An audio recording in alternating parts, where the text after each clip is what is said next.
कुमार गौरव हमारे साथ बीजेपी से जुड़े हुए हैं। कुमार गौरव, मेगा शो आज एनडीए का भी होने वाला है दिल्ली में, सबकी नजर दिल्ली के अशोका होटल पर भी रहेगी। तो क्या रणनीति, क्योंकि छोटे छोटे दलों को जिस तरह से फोकस उन पर कर रही है बीजेपी, जो उनकी माइक्रो मैनेजमेंट की जो रणनीति है, क्या आज भी वही यहां दिखेगी? आज इस बैठक में क्या रणनीति रही, क्या स्ट्रेटेजी के साथ प्लान कर रही है बीजेपी इस बैठक के लिए?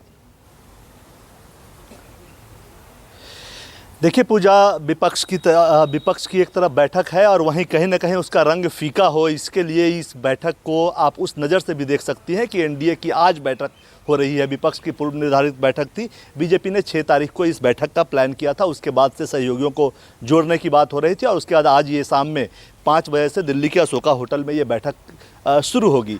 विपक्ष को लेकर सत्ता पक्ष ये कहती है, बीजेपी ये कहती है कि उनका आगाज़ बहुत बेहतर है, अंजाम बुरा होगा, क्योंकि अननेचुरल अलायंस है उनका। क्योंकि ये जो तमाम राजनीतिक दल है, ये सभी कांग्रेस के खिलाफ, जो अभी साथ में है विपक्ष के, ये सभी कभी ना कभी कांग्रेस के से अलग हुए हैं या कांग्रेस के खिलाफ उन्होंने अपना दल बनाया था, इसलिए अननेचुरल है और इसका अंजाम बुरा होगा। रही बात बीजेपी की, एक फैक्ट को समझना होगा। बीजेपी ने भी अपनी ताकत दिखाई है कि 38 राजनीतिक दल उसके साथ हैं, लेकिन विपक्ष और सत्ता पक्ष दोनों के फैक्ट्स में अगर आप जाएंगे तो कई सारे दावे जो हैं वो खोखले यहाँ पे नजर आते हैं। विपक्ष के 26 में से 10 ऐसी पार्टियां हैं जिनका संसद में कोई रिप्रेजेंटेशन नहीं है। पूरी तैयारी जो विपक्ष और सत्ता पक्ष की है वो 2024 लोकसभा चुनाव के लिए है, तो 26 में से 10 के पास कोई सांसद नहीं है, केंद्र में कोई रिप्रेजेंटेशन नहीं है। वहीं बीजेपी भी इसमें पीछे नहीं है, उसकी जो एनडीए है उसमें 38 में से 24 ऐसी पार्टियां हैं जिनका केंद्र स्तर पे यानी कि सांसद के तौर पे कहीं कोई रिप्रेजेंटेशन नहीं है। 14 पार्टियां उसके साथ है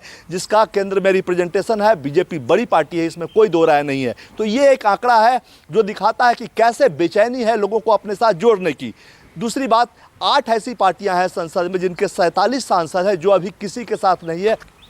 उसमें आप बहन जी की बसपा को ले सकते हैं, टीडीपी ले सकते हैं, वाईएसआरसीपी ले सकते हैं, बीआरएस ले सकते हैं और इसके अलावा बीजेडी ले सकते हैं। तो इसमें से एक दो जो दल हैं वो अक्सर, बीजेडी और वाईएसआरसीपी अक्सर जब संसद में कोई मामला होता है तो सत्ता पक्ष की मदद करते हुए नजर आते हैं। तो विपक्ष को एक तरफ सारथी की तलाश है, सत्ता पक्ष को अभी भी और मजबूत सहयोगियों की तलाश है। जो गठबंधन का आधार है बीजेपी का पूरा फोकस लाभार्थी वर्ग है और आगे भी 2024 के चुनाव में रहेगा। लेकिन समस्या ये है बीजेपी के सामने कि जो लाभार्थी वर्ग हैं, जिस कैटेगरी के हैं, देखिए आप विकास की बात इस देश में भले कर लें, लेकिन अंत में आंकड़ा जातीय गणित पे ही आकर सेट होता है। तो उस जातीय गणित के हिसाब से जो लाभार्थी वर्ग हैं उनका रिप्रेजेंटेशन बीजेपी में चाहे तो नहीं है, या बीजेपी में अगर उस जाति और कैटेगरी के नेता हैं तो उनका उस समाज के बीच वो पहचान नहीं है जो उसी इलाके के दूसरे व्यक्ति की है, जो किसी दल के साथ नहीं है या उसका अपना एक छोटा दल है। तो बीजेपी यही सोचकर गठबंधन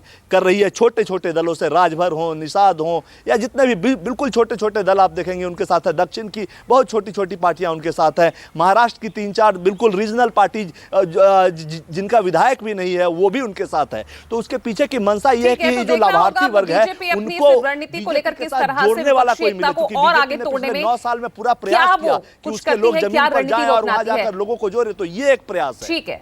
ठीक है कुमार गौरव।